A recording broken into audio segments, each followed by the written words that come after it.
બેંક્સનું હજુ participation compare to PSU banking counters ઓછું છે અને જે રીતે નિફ્ટી બેંકમાં સતત આપણને ઓલ ટાઈમ હાઈના લેવલ્સ પહોંચતા જોઈ રહ્યા છે આપણને ઘણા સેશન્સથી. ગઈકાલે જો કે ત્યાંથી થોડું નીચે ક્લોઝિંગ આપ્યું પરંતુ એ લેવલ્સ પહોંચ્યા. PSU બેંક્સ, પ્રાઇવેટ બેંક્સ અગર જોઈએ લાંબા ગાળા માટે કઈ રીતે તમે આ સ્પેસ માટે એક વ્યૂ આપો છો?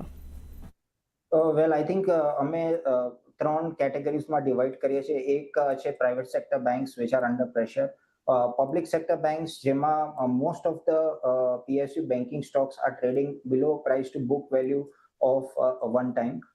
તો આઈ થિંક જ્યાં એક સ્પાર્ક દેખાઈ રહ્યું છે કે જ્યાં એક સારી મોમેન્ટમ દેખાઈ રહી છે, of course state bank of India is quite good, but I think Canara bank which is now trading at a price to book of 1.4 times.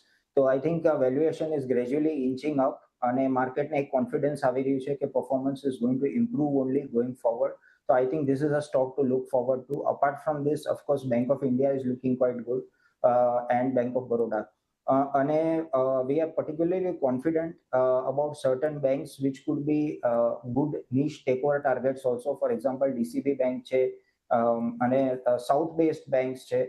For example federal bank છે કે CSB છે, સિટી યુનિયન બેંક છે, south Indian bank છે, Karnataka bank છે.